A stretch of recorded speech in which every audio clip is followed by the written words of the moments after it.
ബഹുമാന്യരെ, പ്രിയമുള്ളവരെ, ഇന്നത്തെ സായാഹ്നം ആധുനിക ഇന്ത്യയുടെ സാമൂഹ്യ രാഷ്ട്രീയ ഗതിവിഗതികളെ വളരെ ആഴത്തിൽ സ്വാധീനിച്ച ഒരു ശ്രദ്ധേയനായ ബുദ്ധിജീവിയും പത്രപ്രവർത്തകനുമായ വി ടി രാജശേഖരൻ്റെ അനുസ്മരണമാണ് ഇവിടെ നടക്കുന്നത്. കേരളത്തിൽ മറ്റ് ഇന്ത്യൻ സംസ്ഥാനങ്ങളെ അപേക്ഷിച്ച് എനിക്ക് തോന്നുന്നു വി ടി രാജശേഖർ ഏറ്റവും കൂടുതൽ അറിയപ്പെടുന്ന ഒരു സംസ്ഥാനമാണ് കേരളം. അഭ്യസ്തവിദ്യരായ ആളുകൾ ഏറെ കൂടുതലുള്ള സംസ്ഥാനം എന്നുള്ള നിലയിലും ദലിത് വോയിസും ദ്വൈവാരികയും അദ്ദേഹത്തിൻ്റെ എഴുത്തുകളുടെ പരിഭാഷകളൊക്കെയായി കേരളത്തിലെമ്പാടും വ്യാപകമായി പ്രചരിപ്പിക്കപ്പെട്ട ഒരു സാഹചര്യത്തിലും നിരവധി യോഗങ്ങളിൽ വി ടി രാജശേഖരൻ്റെ സാന്നിധ്യം നമുക്ക് ഉണ്ടാവുകയും അദ്ദേഹത്തിൻ്റെ പ്രഭാഷണങ്ങളെ കേൾക്കാൻ അവസരമുണ്ടാവുകയും ചെയ്തൊരു സംസ്ഥാനം എന്നുള്ള നിലയിലും വി ടി രാജശേഖർ കേരളത്തിൽ എഴുത്തും വായനയും അറിയുന്ന ഒരു തലമുറക്ക് വളരെ പരിചിതനാണ്. ഇന്നത്തെ പുതിയ ജനറേഷൻ ഒരു 25-30 വയസ്സൊക്കെയുള്ള യുവാക്കളിൽ ഒരുപക്ഷെ ഈ പേര് പുതിയതായിരിക്കാം. വി ടി രാജശേഖർ നമ്മുടെ തൊട്ട അയൽ സംസ്ഥാനമായ കർണാടകയിലെ ഉടുപ്പിക്കടുത്ത് ഒണ്ടിപേട്ടു എന്ന ഗ്രാമത്തിലാണ് അദ്ദേഹം ജനിച്ചത്. അന്നത്തെ ഒരു കലക്ടറുടെ മകനായി, തിമ്മപ്പ എന്ന കലക്ടറുടെ മകനായി ജനിച്ച അദ്ദേഹം വളരെ ദുഃഖകരമായ ഒരു ബാല്യകാലത്തിലൂടെയാണ് അദ്ദേഹത്തിൻ്റെ ജീവിതം ഉണ്ടായത്. അദ്ദേഹത്തിൻ്റെ അമ്മ വളരെ കാലത്ത് മരിച്ചു പോവുകയും ഫാദർ പിന്നീടൊരു വിവാഹം കഴിക്കുകയൊക്കെ ചെയ്തു. അങ്ങനെ കാര്യമായ ഒരു ശ്രദ്ധയും സ്നേഹവും ഒന്നും കിട്ടാതെ വളർന്നിട്ടുള്ള അദ്ദേഹത്തിൻ്റെ പൊതുജീവിതം ഒരു ബോംബെ മിൽ തൊഴിലാളിയായി കുറച്ചു കാലം വർക്ക് ചെയ്തു. അദ്ദേഹം പിന്നീട് പത്രപ്രവർത്തന രംഗത്തേക്ക് തിരിഞ്ഞു. Indian Express, Patriot, Anand Bazar Patrika, Deccan Chronicle തുടങ്ങിയിട്ടുള്ള നിരവധി പത്രങ്ങളിൽ ദീർഘകാലം പ്രവർത്തിച്ചാണ് അദ്ദേഹം. ഇന്ത്യൻ എക്സ്പ്രസ്സിലായിരുന്നു അദ്ദേഹം 20-25 വർഷക്കാലം ഡെപ്യൂട്ടി ചീഫ് റിപ്പോർട്ടറായിട്ട് വർക്ക് ചെയ്തിരുന്നത്. അവിടുന്ന് അദ്ദേഹം പുറത്താക്കപ്പെടുകയായിരുന്നു. പുറത്താക്കപ്പെടാൻ അവർ പറഞ്ഞ കാരണം മറ്റു പത്രങ്ങൾക്ക് അദ്ദേഹം ലേഖനങ്ങൾ കൊടുക്കുന്നു എന്നുള്ളതാണ്. യഥാർത്ഥത്തിൽ മുസ്ലിങ്ങളുടെയും ദലിതുകളുടെയും പ്രശ്നങ്ങൾ വളരെ സത്യസന്ധമായി റിപ്പോർട്ട് ചെയ്തു എന്നുള്ളതിൻ്റെ പേരിലാണ് യഥാർത്ഥത്തിൽ അദ്ദേഹത്തിന് ഈ പ്രശ്നം നേരിടേണ്ടി വന്നത്. സ്വന്തം ജീവിതാനുഭവങ്ങളും മറ്റുള്ള പത്രപ്രവർത്തന നിലയിലെ വ്യാപകമായ ഇടപെടലുകളിൽ നിന്ന് മനസ്സിലാക്കിയ യാഥാർത്ഥ്യം, ഇന്ത്യയിലെ ഏറ്റവും ഭീകരമായ യാഥാർത്ഥ്യം ജാതിയാണ് ഇന്ത്യയിലെല്ലാം തീരുമാനിക്കുന്നതെന്നുള്ള തിരിച്ചറിവ്, ജാതി വ്യവസ്ഥയുടെ ഇരകളോടൊപ്പം തോളോട് ചേർന്ന് പ്രവർത്തിക്കാനും അതിൻ്റെ മൊത്തം വിഭോജനത്തിന് വേണ്ടി പ്രവർത്തിക്കാനും അദ്ദേഹം തൻ്റെ ജീവിതം മാറ്റിവെക്കുകയാണുണ്ടായത്. ഇന്ത്യയുടെ യഥാർത്ഥ പ്രശ്നം ബ്രാഹ്മണിസമാണെന്നുള്ള അദ്ദേഹത്തിൻ്റെ തിരിച്ചറിവ് വളരെ വലിയ ഒരു വഴിത്തിരിവായി ഈ നമ്മുടെ സാംസ്കാരിക മേഖലകളിൽ സ്വാധീനം ചെലുത്തുകയുണ്ടായി. ഡോക്ടർ അംബേദ്കറുടെ രചനകൾ അദ്ദേഹത്തെ വളരെ വലിയ പരിധി വരെ സ്വാധീനിച്ചൊരു സംഗതിയാണ്. ഡോക്ടർ അംബേദ്കറുടെ കാലശേഷം അദ്ദേഹത്തിൻ്റെ ആശയങ്ങൾ, ചിന്തകൾ ഏറ്റവും കൂടുതൽ ഇന്ത്യയിൽ വ്യാപകമായി പ്രചരിപ്പിച്ചതിൽ ഒരു മുൻകൈ എടുത്ത ആളായിരുന്നു വി ടി രാജശേഖർ. 1981 ആരംഭിച്ച ദലിത് വോയിസ് 1981 തുടക്കത്തിൽ ഒരു പ്രീ ലോഞ്ച് ഇഷ്യൂ ഇറക്കിയിരുന്നില്ല, പ്രസിദ്ധീകരണത്തിന് മുമ്പുള്ള ഒരു പ്രീ ലോഞ്ച് ഇഷ്യൂ. ആ പ്രീ ലോഞ്ച് ഇഷ്യൂവായി ബന്ധപ്പെട്ടുകൊണ്ട് അദ്ദേഹം കേരളത്തിൽ വന്നിരുന്നു, കോഴിക്കോട് വന്നിരുന്നു. അന്ന് അദ്ദേഹത്തിന് സ്വീകരിച്ച ആൾ ഡോക്ടർ ഔസാഫിൻ്റെ ഫാദർ ഡോക്ടർ അബൂബക്കറും ഔസാഫും അദ്ദേഹത്തിൻ്റെ കൂടെ ഉണ്ടായിരുന്നു ഞാൻ മനസ്സിലാക്കുന്നത്. പിന്നീട് ഫസ്റ്റ് ഇഷ്യൂ ഇറങ്ങിയതിന് ശേഷമാണ് എനിക്ക് ഈ ദലിത് വോയിസ് എൻ്റെ കൈ കിട്ടുന്നത്. എൻ്റെ അടുത്ത സുഹൃത്ത് ഗോപിനാഥ് മേപ്പയിൽ നിന്നുള്ളൊരു യുക്തിവാദി സുഹൃത്ത്, അദ്ദേഹത്തിൻ്റെ റൂമിൽ നിന്നാണ് എനിക്ക് ദലിത് വോയിസ് കിട്ടുന്നത്. അപ്പോൾ അത് വായിച്ചപ്പോൾ എൻ്റെ ആ ചിന്തകളും മനസ്സും ആശയങ്ങളുമായി ബന്ധപ്പെട്ട് അതേ രീതിയിൽ ഉള്ളൊരു പ്രസിദ്ധീകരണം കണ്ടപ്പോൾ ഞാൻ ഭയങ്കര എക്സൈറ്റഡായി. അത് അദ്ദേഹത്തിന് കത്തെഴുതുകയും അത് ദലിത് വോയിസിൽ പ്രസിദ്ധീകരിക്കുകയും അന്ന് മുതൽ ദലിത് വോയിസിൻ്റെ ഭാഗമായി അതിൻ്റെ പ്രചരണത്തിന് വേണ്ടിയിട്ട് ഞാൻ ബാക്കി സമയം മാറ്റിവെക്കുകയാണ് ഉണ്ടായത്. അങ്ങനെ ആദ്യകാലത്ത് ഞാൻ യുക്തിവാദി പ്രഭാകരൻ എന്നാണ് അറിയപ്പെടുന്നത്. പിന്നീട് ഞാൻ ദലിത് പ്രഭാകരൻ എന്നാണ് വ്യാപകമായിട്ട് അറിയപ്പെട്ടത്. പിന്നീട് കുറേ കഴിഞ്ഞപ്പം സുഡാപ്പി, പിന്നെ ഷംസുദ്ദീൻ പ്രഭാകരൻ, ഇങ്ങനെ ഒടുവിൽ പിന്നെ ഷംസുദ്ദീൻ പ്രഭാകരനിലെത്തി നിൽക്കുകയാണ്. അപ്പോൾ പറഞ്ഞു വന്നത് ആ കാലഘട്ടങ്ങളിലൊക്കെ 80കളുടെ തുടക്കം മുതൽ അദ്ദേഹത്തിൻ്റെ പിന്നെ ദലിത് വോയിസ് കേരളത്തിൽ വ്യാപകമായി സബ്സ്ക്രൈബേഴ്സിന് ചേർക്കുന്നതിന് വേണ്ടി സർക്കാർ ഉദ്യോഗസ്ഥന്മാരുടെ ഇടയിൽ വ്യാപകമായി പ്രവർത്തനം നടത്താൻ എനിക്ക് അവസരം ഉണ്ടായിട്ടുണ്ട്. ഇപ്പം തിരുവനന്തപുരത്തും ആണ് ഏറ്റവും കൂടുതൽ സബ്സ്ക്രൈബേഴ്സിന് ചേർക്കാൻ സാധിച്ചിട്ടുള്ളത്, ഉദ്യോഗസ്ഥന്മാരുടെ ഇടയിലും ദലിതരുടെയും പിന്നോക്കക്കാരുടെയും മുസ്ലിങ്ങളുടെയും ഇടയിലൊക്കെ തന്നെ. പിന്നെ അദ്ദേഹത്തിൻ്റെ എഡിറ്റോറിയലുകൾ വളരെ ഹരി സാഹിബ് പറഞ്ഞതുപോലെ പിന്നെ വിവിധ സമൂഹങ്ങളെ മാനസികമായി വളരെയധികം ഇൻസ്പയർ ചെയ്യുന്ന വളരെ ശക്തമായ എഡിറ്റോറിയലുകളായിരുന്നു അന്ന് അദ്ദേഹം ചെയ്തിരുന്നത്. ദലിത് വിഭാഗങ്ങളെ സംബന്ധിച്ചിട്ടും OBC-കളെ സംബന്ധിച്ചും മുസ്ലിങ്ങളെ സംബന്ധിച്ചുമുള്ള പഠനങ്ങൾ വളരെ ഗംഭീരമായ എഡിറ്റോറിയലായിരുന്നു. ഒരു യുക്തിവാദി എന്നുള്ളതിൽ ഞാൻ പെരിയാറിൻ്റെ ഒരു ലൈനിൽ, പെരിയാറിൻ്റെയും സഹോദരനപ്പൻ്റെയും ലൈനിൽ വർക്ക് ചെയ്ത ഒരാളായിരുന്നു ഞാൻ. പിന്നെ കേരളത്തിലെ യുക്തിവാദം ഈ ഒരു നായർ നമ്പൂതിരി യുക്തിവാദമായെന്ന് തിരിച്ചറിഞ്ഞപ്പോൾ ഞാൻ അവരുമായിട്ട് ഇവിടെ പറയുകയായിരുന്നു. അപ്പോൾ പെരിയാറിൻ്റെ കാലത്ത് പെരിയാറിൻ്റെ ഒരു പ്രസംഗത്തിൽ പെരിയാർ അയിത്തജാതിക്കാരോട് നടത്തിയൊരു പ്രസംഗത്തിൽ പറയുകയുണ്ടായി, അയിത്തജാതിക്കാരെ നിങ്ങളിപ്പോൾ കിടക്കുന്ന ഈ ഹിന്ദുമതം അതൊരു ദുർഗന്ധം വമിക്കുന്ന ഗട്ടറാണ്, ഇതിൽ നിന്ന് പുറത്ത് കിടക്കുക, അത് മാത്രമേ നിങ്ങൾക്ക് വഴിയുള്ളൂ. അങ്ങനെ പുറത്ത് കിടന്നാൽ നിങ്ങൾക്ക് രക്ഷയുള്ള ഒരേ ഒരു മാർഗം ഇസ്ലാമാണ്. അപ്പോൾ ആ പ്രസംഗം വായിച്ചതോടുകൂടി വാസ്തവത്തിൽ യുക്തിവാദിയായ എനിക്ക് അത് ഭയങ്കരമായിട്ട് എന്നെ അത്ഭുതപ്പെടുത്തി. യുക്തിവാദി അദ്ദേഹത്തെ പോലത്തെ ഒരാൾ, ഒരു മഹാനായ യുക്തിവാദി അങ്ങനെ പറയുന്നതിൻ്റെ കാരണം എന്താണെന്ന് അറിയാൻ വേണ്ടി ഞാൻ പിന്നീട് കിട്ടുന്ന ഇസ്ലാമുമായി ബന്ധപ്പെട്ട സർവ്വ പുസ്തകങ്ങൾ കിട്ടാവുന്നതൊക്കെ വായിക്കാൻ തുടങ്ങി.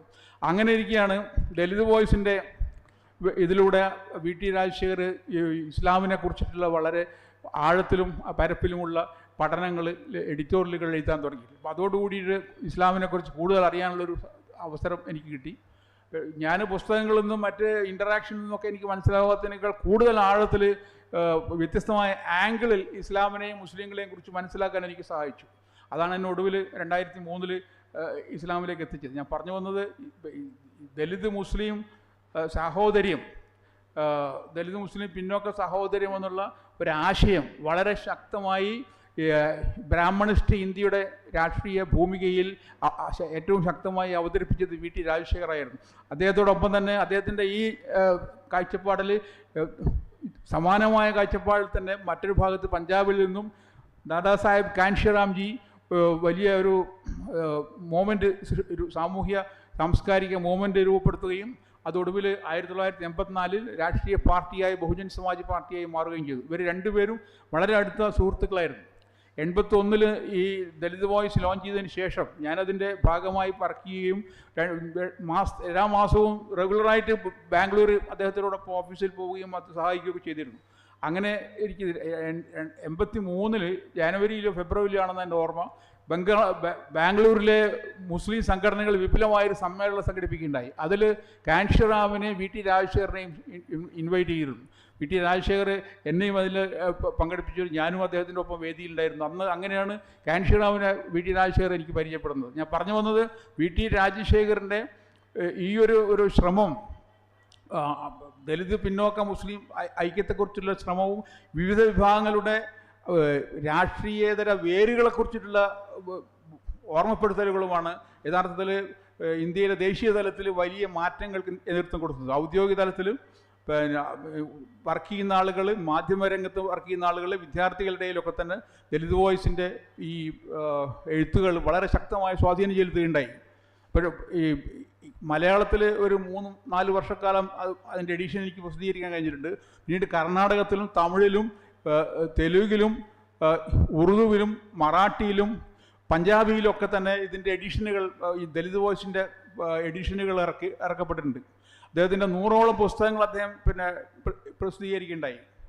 VT രാജശേഖർ ജനിച്ച സമുദായം കർണാടകത്തിലെ ഈ പിന്നെ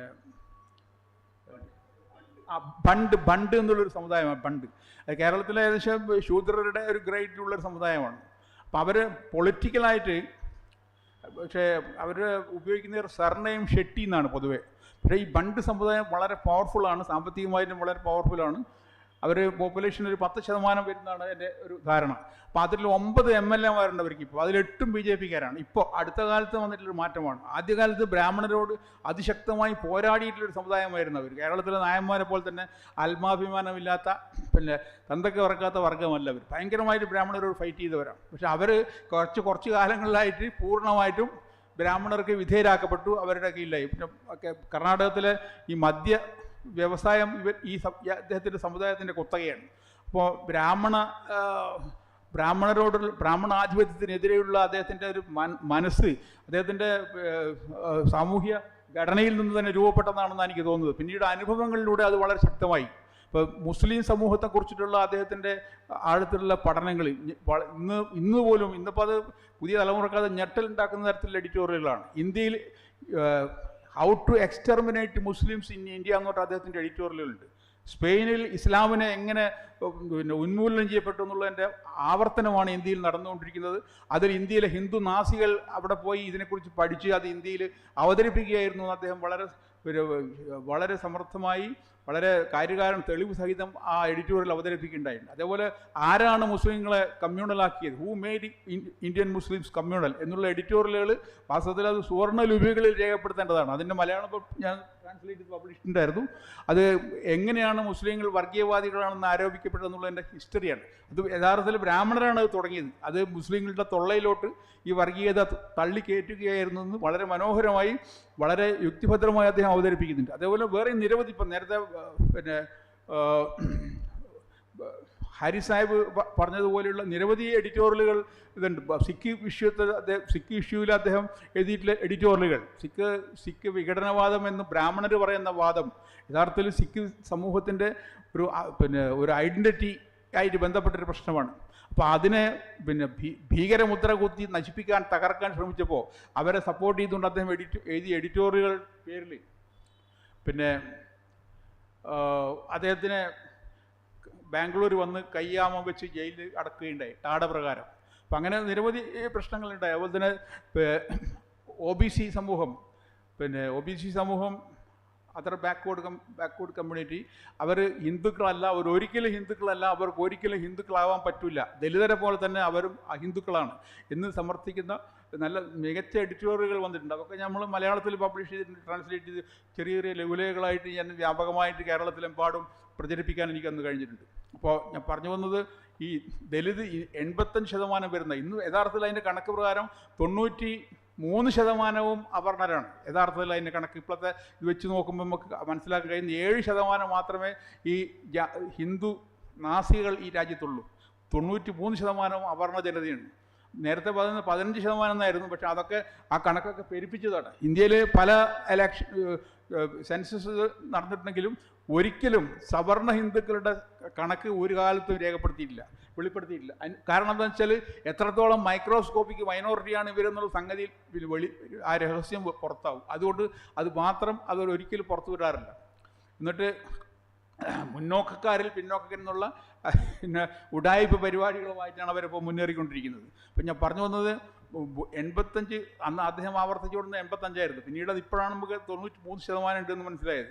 അപ്പോൾ ഈ ബഹുഭൂരിപക്ഷം വരുന്ന സമൂഹം അഹിന്ദുക്കളാണെന്നുള്ള യാഥാർത്ഥ്യം ഈ വിഭാഗങ്ങളെ ബോധ്യപ്പെടുത്താൻ നമുക്ക് കഴിഞ്ഞാൽ ഈ ന്യൂനപക്ഷം വരുന്ന സവർണ ഹിന്ദു നാസികളുടെ ആധിപത്യത്തെ നമുക്ക് പൂർണ്ണമായും തകർക്കാൻ കഴിയുമെന്നുള്ള ഒരു പൊളിറ്റിക്കൽ ഇക്വേഷൻ, ഒരു രഹസ്യം അദ്ദേഹം നമ്മുടെ ഇന്ത്യയിലെ ഈ പിന്നോക്ക വിഭാഗങ്ങളിൽ വായനാശീലമുള്ള ആളുകളുടെ മനസ്സിലേക്ക് എത്തിക്കാൻ അദ്ദേഹത്തിൻ്റെ പ്രവർത്തനം ഉപയോഗിച്ചു. ഡോക്ടർ ബാബാസാഹേബ് അംബേദ്കറിൻ്റെ ഏറ്റവും പ്രധാനപ്പെട്ട 3 മെസ്സേജാണ്. ഒന്ന്, എഡ്യൂക്കേറ്റ്, ആജിറ്റേറ്റ്, ഓർഗനൈസ് എന്നുള്ളതാണ്. അതായത് പ്രബുദ്ധരാവുക, പ്രക്ഷുബ്ധനാവുക, സംഘടിക്കുക. അതായത് അറിവ് എഡ്യൂക്കേറ്റ് ചെയ്യുക, ഒരു വിഷയത്തെക്കുറിച്ചുള്ള അറിവ് പകരുക. ആ അറിവ് സൃഷ്ടിക്കുന്ന മനസ്സിൻ്റെ പ്രക്ഷുബ്ധത സ്വാഭാവികമായ ഒരു സംഘാടനത്തിലേക്ക് നയിക്കുന്നു. ഇത് ബുദ്ധൻ ധമ്മം സംഘം എന്നുള്ള ഒരു ആശയത്തിൻ്റെ മറ്റൊരു തുടർച്ചയാണ്. അപ്പോൾ ഈ എഡ്യൂക്കേറ്റിംഗ് പ്രോസസ്സാണ് VT രാജശേഖർ ഏറ്റെടുത്തിട്ടുള്ളത്. ഡോക്ടർ അംബേദ്കറിൻ്റെ എഴുത്തുകൾ, എഡിറ്റോറിയലിൻ്റെ ഈ ദലിത് വോയിസിൻ്റെ ഒരു പേജ് എപ്പോഴും സ്ഥിരമായിട്ട് അംബേദ്കർ റൈറ്റിങ്സിൻ്റെ കോട്ടിങ്സ് ആയിരുന്നു. മഹാരാഷ്ട്ര ഗവൺമെൻറ് പബ്ലിഷ് ചെയ്ത പുസ്തകത്തെ ഏറ്റവും കൂടുതൽ ജനകീയമാക്കിയത് ദലിത് വോയിസിലൂടെയായിരുന്നു. ദലിത് വോയിസിൻ്റെ ഭാഷയും അതിരൂക്ഷമായിരുന്നു. പലരും, ഞാനും അതേ ശൈലിയിൽ തന്നെ എഴുതുകയും പ്രസംഗിക്കുകയും ചെയ്യുന്ന ഒരാളാണ്. എനിക്കും ഇതേ രീതിയിൽ ആക്രമണം നേരിടേണ്ടി വന്നിട്ടുണ്ട്. അപ്പോൾ ഒരിക്കൽ എൻ്റെ പ്രസൻസിൽ വെച്ചിട്ട് പത്രപ്രവർത്തകർ വീട്ടുകാരൻ ചോദിച്ചപ്പോൾ അദ്ദേഹം പറഞ്ഞത്, ഈ നമ്മുടെ സമൂഹത്തിൽ പലതരം മൃഗങ്ങൾ, ആട് മുതൽ കണ്ടാമൃഗം വരെയുള്ള പലതരം മൃഗങ്ങളുണ്ട്. അപ്പം ആടിനെ നിങ്ങൾ തല്ലാൻ വേണ്ടി ഒരു ചെറിയൊരു ചുള്ളിക്കമ്പ് കൊണ്ട് അടിച്ചാൽ ആടിന് മനസ്സിലാവും, വേദനയാവും. പക്ഷേ കണ്ടാമൃഗത്തിന് അതുകൊണ്ട് അടിച്ചിട്ട് കാര്യമുണ്ടോ? കണ്ടാമൃഗത്തിനെ തല്ലണമെങ്കിൽ അല്പം കാഠിന്യമുള്ള പ്രയോഗം തന്നെ വേണം. അതുകൊണ്ട് എല്ലാവരോടും ഒരേ ഭാഷ നടത്തിയാൽ ശരിയാവില്ല. അടിമത്തത്തെ ആണ്ട് കിടക്കുന്ന, അതിൽ ആസ്വദിക്കുന്ന, അനുഭവിക്കുന്ന ആളുകൾക്ക് അത് ബോധ്യപ്പെടണമെങ്കിൽ കടുത്ത ഭാഷ തന്നെ പ്രയോഗിക്കേണ്ടി വരും, അവരെ പ്രൊവോക്ക് ചെയ്യണമെങ്കിൽ. അതുകൊണ്ടാണ് ഞാൻ ആ ഭാഷ പ്രയോഗിക്കുന്നുള്ളൂ. പിന്നെ മറ്റൊരു സംഗതി അദ്ദേഹം പറഞ്ഞത്, ഏറ്റവും ശ്രദ്ധേയമായ സംഗതി, ബുദ്ധനെ സംബന്ധിച്ചിട്ടുള്ള ഒരു രഹസ്യം പൊതുവേ ഇന്ത്യൻ സമൂഹത്തിന് അറിയാത്തൊരു കാര്യം, ബുദ്ധനെ ഭയങ്കര അഹിംസേൻ്റെ ആളായിട്ടാണ് ബ്രാഹ്മണർ ചിത്രീകരിച്ചിട്ടുള്ളത്. ബുദ്ധൻ നമ്മൾ കരുതുന്ന പോലെ അങ്ങനെ ഭയങ്കര മാരകമായ അഹിംസാവാദിയൊന്നും ആയിരുന്നില്ല. അദ്ദേഹത്തിൻ്റെ ലൈൻ എന്ന് വെച്ചാൽ non violence wherever possible and violence wherever necessary എന്നുള്ളതാണ്. എവിടെയൊക്കെ അഹിംസ സാധ്യമാണോ അവിടെയൊക്കെ അഹിംസയും, എവിടെയൊക്കെ ഹിംസ അനിവാര്യമാണോ അവിടെയൊക്കെ ഹിംസ എന്നുള്ളതായിരുന്നു ബുദ്ധൻ്റെ ആശയം. അത് ബുദ്ധൻ്റെ മൗലികമായ ആശയങ്ങൾ വളരെ വക്രീകരിച്ചുകൊണ്ട്, അതിനെ വന്ധ്യംകരിച്ചുകൊണ്ട് ബ്രാഹ്മണരുണ്ടാക്കിയ ഇമേജാണ് ബുദ്ധൻ അഹിംസേൻ്റെ ആളാന്നുള്ളത്. ഒരു കാരണവശാലും ഹിംസ പാടില്ല എന്നുള്ളതാണ്. അപ്പോൾ ഇത് പ്രകൃതി വിരുദ്ധമായ ഒരു ആശയമാണ്. അപ്പോൾ അതൊക്കെ എക്സ്ട്രാക്റ്റുകളൊക്കെ കോപ്പി എടുത്തുകൊണ്ടാണ് ബാബാ സാഹേബ് അംബേദ്കർ ഈ ബുദ്ധൻ്റെ അഹിംസയെ സംബന്ധിച്ചിട്ടുള്ള ഈ രഹസ്യം പുറത്തു വന്നിട്ടുള്ളത്. അപ്പോൾ ഈ അഹിംസയുടെ ഈ ഒരു അമിതമായിട്ടുള്ള ഇഞ്ചക്ഷനാണ് യഥാർത്ഥത്തിൽ ഈ രാജ്യത്തെ ബഹുഭൂരിപക്ഷം വരുന്ന തദ്ദേശീയ ജനതയെ വന്ധ്യംകരിക്കാൻ ഉപയോഗിച്ചിട്ടുള്ളത്. അവരെ എല്ലാ തരത്തിലും ലോകത്തിലെ എല്ലാ രാജ്യങ്ങളിലും എല്ലാ സമൂഹങ്ങളും പട്ടാള സേവനത്തിനും ആർമി പരിശീലനത്തിന്, പോരാട്ടത്തിനുള്ള പരിശീലനത്തിന് അർഹരാണ്. പക്ഷേ ഇന്ത്യയിൽ അങ്ങനെയല്ല.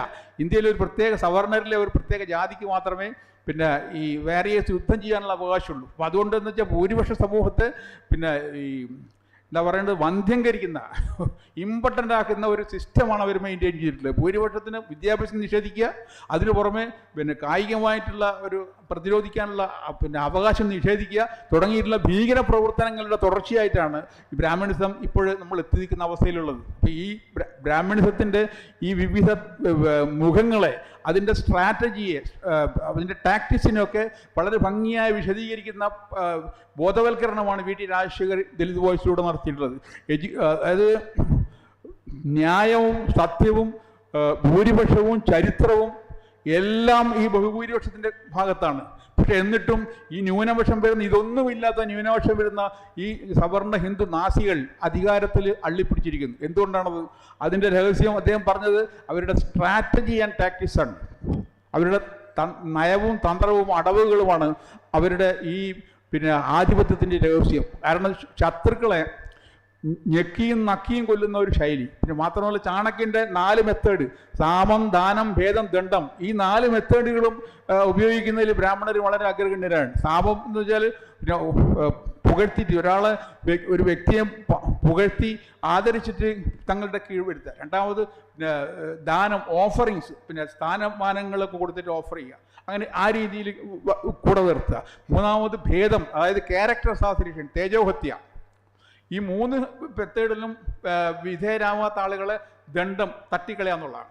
ഇത് ഇന്ത്യയിലെ ദലിത് പിന്നോക്ക മുസ്ലിം വിഭാഗങ്ങളിൽപ്പെട്ട നേതാക്കളോട് എല്ലാ കാലത്തും അവർ സ്വീകരിച്ചിരുന്ന ഒരു അടവാണ്. ഇതിൽ നിന്ന് വ്യത്യസ്തമായിട്ട് ഒരാളെ കേസിൽ മാത്രമേ നടന്നിട്ടുള്ളൂ എൻ്റെ ഓർമ്മ. അത് കേരളത്തിലെ അബ്ദുൽ നാസർ മദീൻ്റെ കേസിലാണ്. അവരാദ്യം തന്നെ അദ്ദേഹത്തെ ദണ്ഡം നടപ്പാക്കാനാണ് ശ്രമിച്ചിട്ടുള്ളത്, തട്ടിക്കളയാൻ. ഈ 3 പ്രോസസ്സിലും അദ്ദേഹം വഴിപ്പെടില്ല എന്ന് കണ്ടുകൊണ്ട് അങ്ങനെയാണ് അവർ ചെയ്തിട്ടുള്ളത്. അപ്പോൾ ഞാൻ പറഞ്ഞു വന്നത്, ഈ മെത്തേഡ്, ഈ സ്ട്രാറ്റജി ആൻഡ് ടാക്ടിക്സ് ആണ് അവരുടെ ഏറ്റവും ശക്തി. അതേപോലെ നേരത്തെ ഇദ്ദേഹം പറഞ്ഞത് ന്യൂസ് ഏജൻസിൻ്റെ കാര്യം പറഞ്ഞല്ലോ, അത് VT രാജശേഖർ അതിനെ വിശദീകരിച്ചുകൊണ്ട് പറഞ്ഞൊരു കാര്യം, ഇന്ത്യൻ ജനതയുടെ ബഹുഭൂരിപക്ഷം വരുന്ന ജനതയുടെ മനസ്സിനെ നിയന്ത്രിക്കുന്ന എല്ലാ ഉപാധികളും, അതായത് print media, electronic media, educational curriculum, literature, movie തുടങ്ങിയിട്ടുള്ള എല്ലാ മേഖലകളും പൂർണ്ണമായിട്ടും അവരുടെ കയ്യിലാണ്. അപ്പോൾ അത് വ്യത്യസ്തമായി ചെറിയൊരു എക്സെപ്ഷൻ ഉണ്ടാവുന്നത് ഒരേ ഒരു സ്ഥലം കേരളം മാത്രമാണ്. ബാക്കി എല്ലാ തലങ്ങളിലും ഇവരുടെ മസ്തിഷ്കത്തെ നിയന്ത്രിക്കുന്ന എല്ലാ സംഗതികളും ഇവരുടെ കയ്യിലായതുകൊണ്ട് ജനങ്ങൾ ഓരോ വിഷയത്തിലും അവരെന്ത് ചിന്തിക്കണം എന്ന് അവരാണ് നിയന്ത്രിക്കുന്നത്. അതുകൊണ്ട് ദലിതരെയും പിന്നോക്ക വിഭാഗങ്ങളെയും മുസ്ലിങ്ങളെയും പരസ്പരം തമ്മിലടിപ്പിച്ചുകൊണ്ട് ശത്രുക്കളായി നിലനിർത്തിക്കൊണ്ട് ഈ അധികാരം നിലനിർത്തുന്നതിൽ അവർ വിജയിക്കുന്നതിൻ്റെ രഹസ്യം ഇതാണ്. അതായത് മനസ്സിന്, those who controls the minds of the people control everything. ആരാണോ ജനങ്ങളുടെ മനസ്സിനെ നിയന്ത്രിക്കുന്നത് അവർ ജനങ്ങളെ പൂർണ്ണമായും നിയന്ത്രിക്കത്തുള്ളതാണ്. അത് ഏറ്റവും നല്ല ക്ലാസിക്കൽ എക്സാമ്പിൾ ഇന്ത്യയിലെ ബ്രാഹ്മണരാണ്. വേറെ ഒരു ലോകരാജ്യത്തും നമുക്ക് ഇത്രയും മികച്ച ഉദാഹരണം കാണാൻ സാധിക്കില്ല. കാരണം അവിടെയൊക്കെ തോക്കും ബലപ്രയോഗം കൊണ്ടാണ് ആളുകളെ കീഴ്പ്പെടുത്തിയതെങ്കിൽ ഇന്ത്യയിൽ അങ്ങനെ ഒരു തോക്കും ബലപ്രയോഗവും ഇല്ല.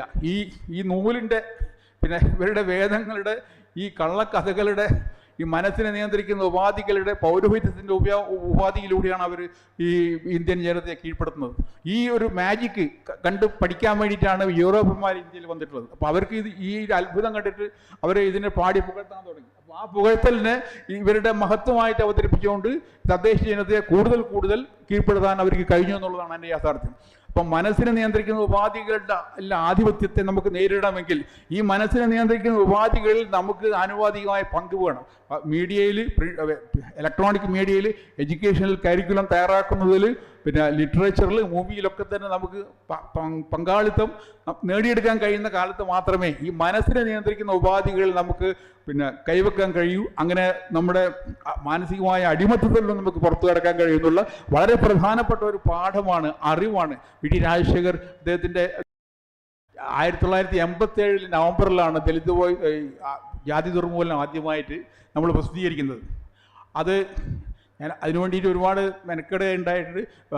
റിയാലു സാഹിബിൻ്റെ വലിയ പിന്തുണ നമുക്കുണ്ടായിരുന്നു. അതുപോലെ മറ്റ് പല സുഹൃത്തുക്കളെ അങ്ങനെ 87 അത് പ്രസിദ്ധീകരിച്ചപ്പോൾ അന്ന് ഞാൻ തമിഴ്നാട്ടിലെ ദലിത് എഴുമല എന്നുള്ള ദലിത് വോയിസിലും രണ്ടാം ടീം, ദലിത് വോയിസ് ടീമിലെ 2ാം നമ്പറുകാരനായിട്ടുള്ള ദലിത് വോയിസ് ഏലുമുല്ലുമായിട്ട് അന്വേഷിച്ചപ്പോൾ മനസ്സിലായത് ഈ 87 34 വർഷം മുമ്പേ ഈ അനിഹിലേഷൻ ഓഫ് കാസ്റ്റ് തമിഴിൽ പ്രസിദ്ധീകരിക്കപ്പെട്ടിട്ടുണ്ടെന്നുള്ളത്. അപ്പോൾ അത്രത്തോളം പിന്നെ മുന്നിലാണ് അവർ തമിഴ്നാട്ടിൽ, നമ്മൾ അത്രയും പിന്നിലാണ്.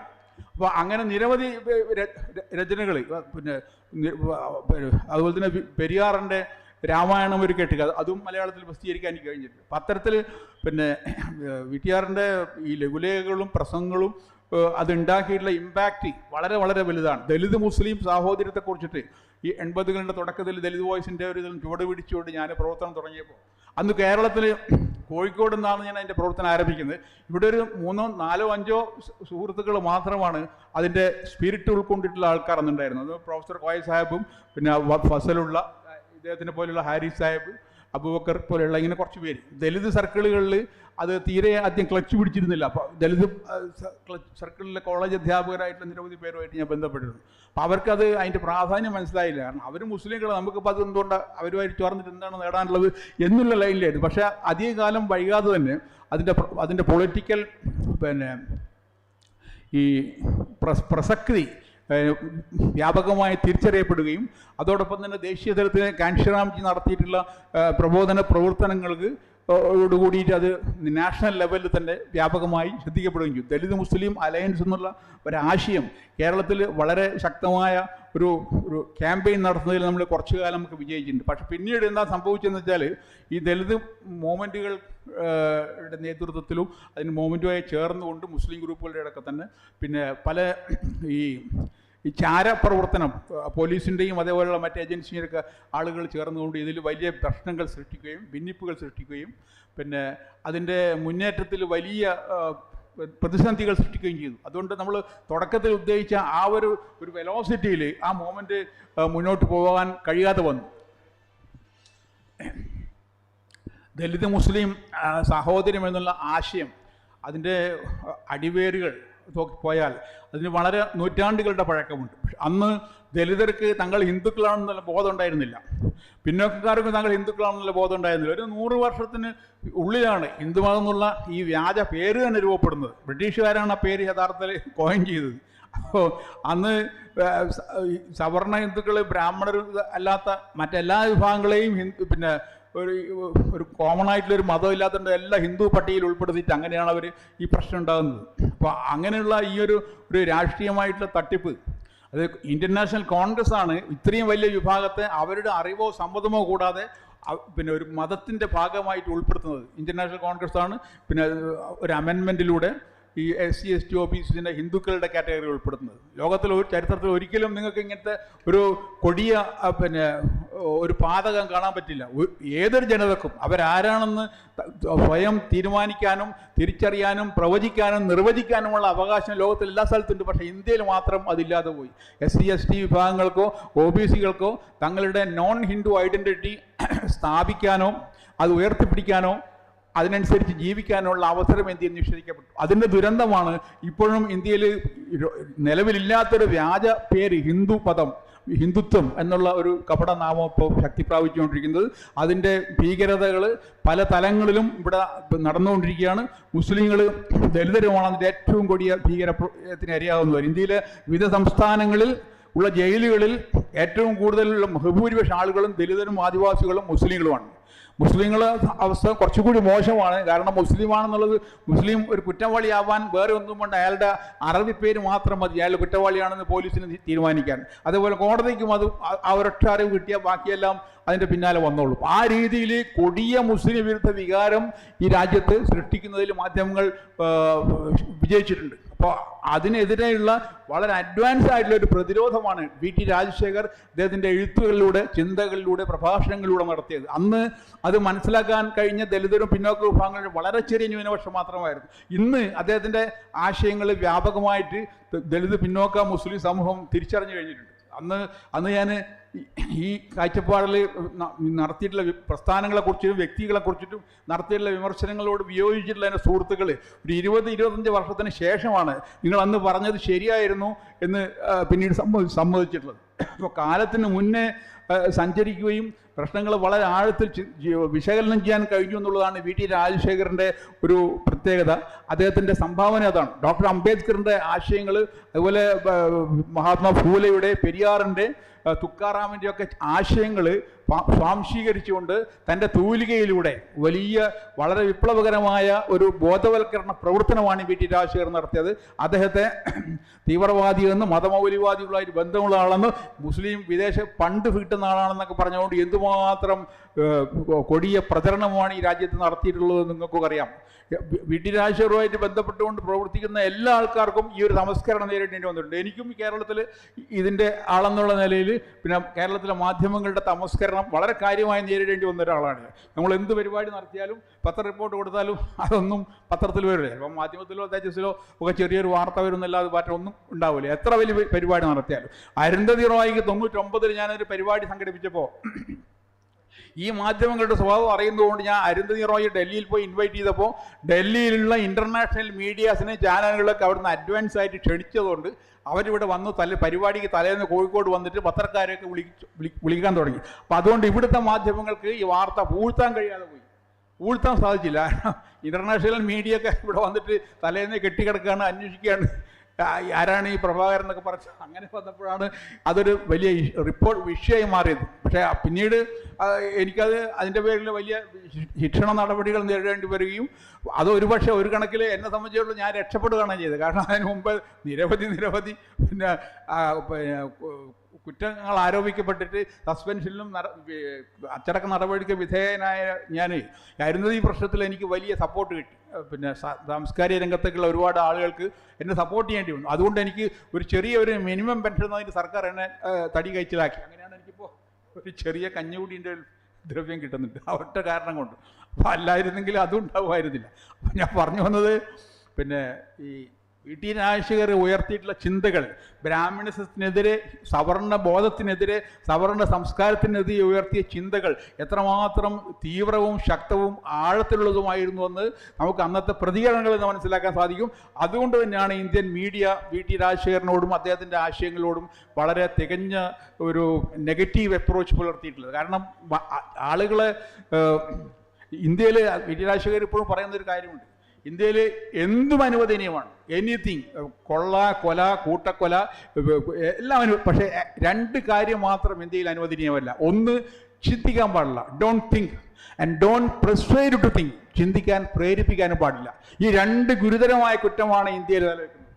ചിന്തിക്കാൻ പാടില്ല, ചിന്തിക്കാൻ പ്രേരിപ്പിക്കാൻ പാടില്ല. ഇത് 2ഉം ഏറ്റവും വലിയ കൊടിയ കുറ്റമാണ്. അങ്ങനെ ചെയ്യുന്ന ആളുകൾക്ക് അവരെ ഫിനിഷ് ചെയ്യാൻ ആവശ്യമായിട്ടുള്ള പിന്നെ ക്യാരക്ടർ അസാസിനേഷൻ മാധ്യമങ്ങൾ ഉപയോഗിച്ചുകൊണ്ട് ഇവർ നടത്തും. കാരണം ചിന്തിക്കാനും ആളുകളെ ചിന്തിക്കാൻ തുടങ്ങിയാൽ ഈ സിസ്റ്റം കൊളാപ്സ് ആവും. ഈ സാമൂഹ്യ വിരുദ്ധമായ ഈ ജാതി വ്യവസ്ഥ എന്ന ഈ സിസ്റ്റം തകർന്നു പോകും. അപ്പോൾ ഇത് നിലനിർത്തുക എന്നുള്ളതാണ് അവരുടെ ഏറ്റവും പ്രധാനപ്പെട്ട ദൗത്യം. അതിന് അവർ CPM ആയാലും CPI ആയാലും നക്സൽ മൂവ്മെൻറ്റ്, പാരിസ്ഥിതിക മൂവ്മെൻറ്റ്, യുക്തിവാദി പ്രസ്ഥാനം എല്ലാമായാലും എല്ലാവരുടെയും ആത്യന്തികമായ ലക്ഷ്യം, അതിൻ്റെ നേതൃത്വത്തിൻ്റെ ലക്ഷ്യം ഈ സിസ്റ്റത്തെ അതേപടി നിലനിർത്തുക എന്നുള്ളതാണ്. സിസ്റ്റത്തിനെതിരായിട്ട് ഇതിൻ്റെ ഇരകൾ ശക്തി പ്രാപിക്കുകയും പോരാടുകയും ചെയ്യുന്നതിന് അതിൽ കൺഫ്യൂഷൻ ഉണ്ടാക്കി അതിനെ പരാജയപ്പെടുത്തുക എന്നുള്ളതാണ് അതിൻ്റെ ഏറ്റവും പ്രധാനപ്പെട്ട ലക്ഷ്യം. അപ്പോൾ ഈ സ്ട്രാറ്റജിയുടെ വിജയത്തിലേക്ക് നയിക്കുന്ന ഇവരുടെ ഈ കമ്മ്യൂണിസ്റ്റ് സ്വഭാവത്തെ മനസ്സിലാക്കാൻ നിരവധി ഇന്ത്യയിലെമ്പാടുമുള്ള, ഇന്ത്യക്ക് വെളിയിലുമുള്ള നിരവധി അക്കാഡമിക് ലെവലിലുള്ള ആളുകളെയും സാമൂഹിക പ്രവർത്തകരെയും എഴുത്തുകാരെയും ഒക്കെ സഹായിച്ചിട്ടുള്ള വലിയ ബൗദ്ധിക ഒരു കോൺട്രിബ്യൂഷനാണ് വി ടി രാജശേഖരൻ നടത്തിയിട്ടുള്ളത്. അദ്ദേഹത്തിന് മറ്റൊരു പ്രധാനപ്പെട്ട ഒരു കാര്യം എനിക്ക് പറയാനുള്ളത്, നമ്മൾ ഇന്ത്യയിൽ അഴിമതിയെക്കുറിച്ച് പറയാറുണ്ട് എപ്പോഴും. അഴിമതി എന്ന് പറഞ്ഞാൽ നമ്മൾ മനസ്സിലാക്കുന്നത് ഒരേ ഒരു അഴിമതിയാണ്, സാമ്പത്തിക അഴിമതി. അദ്ദേഹം പറയുന്നത് സാമ്പത്തിക അഴിമതി താരതമ്യേന നിസ്സാരമായ കാര്യമാണ്. അതിൽ കൊടുക്കുന്നവനും വാങ്ങുന്നവനും മാത്രമേ ഇൻവോൾവ് ചെയ്യുന്നുള്ളൂ. ഏറ്റവും ഭീകരവും മാരകമായ അഴിമതി അത് ബൗദ്ധികമായ അഴിമതിയാണ്, ഇൻ്റലക്ച്വൽ കറപ്ഷൻ. അതായത് സമൂഹത്തെ നിയന്ത്രിക്കാൻ, സ്വാധീനിക്കാൻ കഴിയുന്ന, ഗൈഡ് ചെയ്യാൻ സാധിക്കുന്ന വ്യക്തികൾ, ബുദ്ധിജീവികൾ, എഴുത്തുകാർ, ചിന്തകർ ഒക്കെ തന്നെ തങ്ങളുടെ ബുദ്ധിയെ കറപ്റ്റ് ചെയ്തുകൊണ്ട് തങ്ങളുടെ നിലനിൽപ്പിന് വേണ്ടി സമുദായങ്ങളെയും സമൂഹങ്ങളെയും തെറ്റായ ദിശയിലേക്ക് നയിക്കുകയും അതിൻ്റെ സർവനാശത്തിലേക്ക് നയിക്കുകയും ചെയ്യുന്ന പ്രവർത്തനമാണ് ബൗദ്ധിക ഇൻ്റലക്ച്വൽ കറപ്ഷൻ. ഇൻ്റലക്ച്വൽ കറപ്ഷൻ ഒരു പ്രത്യേകത എന്താ വെച്ചാൽ അത് നമുക്ക് പെട്ടെന്ന് മനസ്സിലാക്കാൻ സാധിക്കില്ല. ഇൻ്റലക്ച്വൽ കറപ്ഷനെ പെട്ടെന്ന് മനസ്സിലാക്കാൻ സാധിക്കില്ല. ഇപ്പോൾ സുകുമാർ അഴീക്കോട്ടിനെ പോലെയുള്ള ആളുകൾ അതിൻ്റെ നല്ലൊരു ക്ലാസിക്കൽ എക്സാമ്പിളാണ് മഹാത്മജി എന്ന് പറഞ്ഞ അതിൻ്റെ അവധാനങ്ങൾ. ജാതി വ്യവസ്ഥയുടെ പ്രോദ്ഘാടകനായ ഗാന്ധിയൊക്കെ പൊക്കിപ്പിടിച്ച് നടക്കുന്ന ഒരുപാട് ആളുകൾ, ഇപ്പോൾ കെ വേണുവൊക്കെ ഗാന്ധിൻ്റെ ആളാണ്. അപ്പോൾ ഗാന്ധിജിയും അംബേദ്കറിനെയും ഒരേപോലെ ട്രീറ്റ് ചെയ്യുന്ന ആളുകൾ ആരായാലും അവർ ഇൻ്റലക്ച്വൽ പ്രോസ്റ്റിറ്റ്യൂട്ട്സ് ആണ്, ഇൻ്റലക്ച്വലി കറപ്റ്റഡ് ആണ്. അപ്പോൾ ഇത്തരത്തിലുള്ള തിരിച്ചറിവ് ഉണ്ടാകുക എന്നുള്ളത് വളരെ പ്രധാനമാണ്. അതുകൊണ്ട് ബൗദ്ധികമായ അഴിമതിയാണ് ഏറ്റവും പ്രധാനപ്പെട്ട പ്രശ്നം എന്നുള്ളത് നമ്മളെ തിരിച്ചറിയാൻ സഹായിച്ചിട്ടുള്ള വലിയൊരു സംഭാവനയാണ് വി ടി രാജശേഖരൻ നൽകിയിട്ടുള്ളത്. അദ്ദേഹത്തിൻ്റെ മുഴുവൻ കൃതികളും ദലിത് വോയിസ് ഇംഗ്ലീഷ് കോപ്പികളൊക്കെ തന്നെ ഡിജിറ്റലൈസ് ചെയ്യുന്ന ഒരു പ്രവർത്തനം ഇന്ത്യയിൽ നടന്നുകൊണ്ടിരിക്കുകയാണ്, ബാംഗ്ലൂർ ബേസ് ചെയ്തിട്ട്. അതിൽ ദലിത് വോയിസിൻ്റെ ഡിജിറ്റലൈസേഷൻ ഏറെക്കുറെ പൂർത്തിയായി. പുസ്തകങ്ങൾ മുഴുവൻ ഡിജിറ്റലൈസ് ചെയ്യാൻ പോവാണ്. ലോകത്തെമ്പാടും എല്ലാ ഭാഗത്തു നിന്നും ആർക്കും എപ്പോഴും ആക്സസ് ചെയ്യാൻ കഴിയുന്നതായി അദ്ദേഹത്തിൻ്റെ സംഭാവനകൾ മാറുമെന്നുള്ള കാര്യത്തിൽ വളരെ സന്തോഷകരമായ കാര്യമാണ്. അടുത്ത ഭാവി സമയത്ത് തന്നെ അത് യാഥാർത്ഥ്യമാവുമെന്നാണ് ഞാൻ പ്രതീക്ഷിക്കുന്നത്. അദ്ദേഹത്തിൻ്റെ മകൻ സലിൽ ഷെട്ടി, അദ്ദേഹം ആംനസ്റ്റി ഇൻ്റർനാഷണലിൻ്റെ സെക്രട്ടറി ജനറൽ ആയിരുന്ന ആളാണ്. അപ്പോൾ അദ്ദേഹം ആ ടേം കഴിഞ്ഞു. അങ്ങനെ ആംനസ്റ്റി ഇൻ്റർനാഷണൽ സെക്രട്ടറി ജനറൽ ആവുന്ന ആദ്യത്തെ ഏഷ്യക്കാരനാണ് വി ടി രാജശേഖരൻ്റെ ഒരു മകൻ സലിൽ. അദ്ദേഹവും ബാംഗ്ലൂരിലും ഒക്കെ ഉണ്ടായിരുന്ന പരിപാടിയിലുണ്ടായിരുന്നു. നേരിട്ട് അദ്ദേഹത്തിനെ കാണാൻ എനിക്ക് പറ്റിയിട്ടുണ്ട്. അദ്ദേഹം വിവാഹം കഴിച്ചത് തോട്ടി സമുദായത്തിൽപ്പെട്ട ബീന എന്നുള്ളൊരു പെൺകുട്ടിയായിരുന്നു. അതിൽ 2 മക്കളുണ്ട്. അവരൊക്കെ ഇപ്പോൾ UK യിലും മറ്റ് പല സ്ഥലത്തുമായി ജീവിക്കുകയാണ്. അപ്പോൾ ഞാൻ പറഞ്ഞു വന്നത്, സ്വന്തം ജീവിതം കൊണ്ട് അതിൻ്റെ ഭൗതിക പ്രവർത്തനത്തിലൂടെ വലിയ സംഭാവനകൾ ചെയ്ത, സമാനതകളില്ലാത്ത സംഭാവനകൾ ചെയ്ത ഒരു വലിയ മനുഷ്യനായിരുന്നു വി ടി രാജശേഖർ. അദ്ദേഹത്തിൻ്റെ ആശയങ്ങൾ നമ്മളിപ്പോൾ മലയാളത്തിൽ പ്രസിദ്ധീകരിച്ച കുറേ ലഘുലേഖകളുണ്ട്. അദ്ദേഹത്തിൻ്റെ മറ്റു പുസ്തകങ്ങളൊക്കെ തന്നെ മലയാളത്തിൽ പരിഭാഷപ്പെടുത്തി ചെറിയ ചെറിയ പുസ്തകങ്ങളായി വ്യാപകമായി പ്രചരിപ്പിക്കുക എന്ന വലിയൊരു വിപ്ലവ പ്രവർത്തനമാണ് അദ്ദേഹത്തോട് ചെയ്യാവുന്ന ഏറ്റവും വലിയ ആദരവ് എന്നാണ് എനിക്ക് പറയാനുള്ളത്. ആ കാര്യം ഏറ്റെടുക്കാൻ നമ്മളെ പ്രബുദ്ധരായ അംബേദ്കർ, വി ടി രാജശേഖരൻ്റെ സ്നേഹിക്കുന്ന സുഹൃത്തുക്കൾ മുന്നോട്ട് വരുമെന്ന് ഞാൻ പ്രതീക്ഷിക്കുന്നു. എന്നെ സംബന്ധിച്ചിടത്തോളം അക്കാര്യത്തിൽ കാര്യമായി കോൺട്രിബ്യൂട്ട് ചെയ്യാൻ ഇപ്പോൾ കഴിയുന്ന ഒരാളല്ല ഞാൻ. അതിന് പ്രസാധക രംഗത്തും ഔസാഫിനെ പോലെയുള്ള ആളുകളുണ്ട്, നിരവധി വിവർത്തകരുണ്ട്. സാമ്പത്തികമായിട്ട് ഇത്തരം പ്രോജക്റ്റുകൾ സഹായിക്കാൻ സാധിക്കുന്ന അവസ്ഥ മുസ്ലിം കമ്മ്യൂണിറ്റിക്ക് ഉണ്ട് എന്നുള്ള കാര്യത്തിൽ എനിക്ക് യാതൊരു സംശയമില്ല. അപ്പോൾ അതൊക്കെ സംയോജിപ്പിച്ചുകൊണ്ട് അദ്ദേഹത്തിൻ്റെ കംപ്ലീറ്റ് രചനകളെ മലയാളത്തിൽ ചെറിയ ചെറിയ പുസ്തകങ്ങളാക്കി പ്രസിദ്ധീകരിക്കുന്ന ഒരു പ്രവർത്തനം നടത്താനുള്ള ഒരു തീരുമാനം എടുക്കാൻ വേണ്ടി നമ്മുടെ സുഹൃത്തുക്കൾ കോഴിക്കോട്ടെ വി ടി രാജശേഖരനെ സ്നേഹിക്കുന്നവർ മുന്നോട്ട് വരുമെന്ന് ഞാൻ പ്രതീക്ഷിക്കുന്നു. അതിനുവേണ്ടി ഞാൻ അവരോട് അഭ്യർത്ഥിക്കുകയാണ്. എനിക്ക് ഇതിന് അവസരം തന്ന എല്ലാവരോടും ഞാൻ എൻ്റെ നന്ദി അറിയിച്ചുകൊള്ളുന്നു.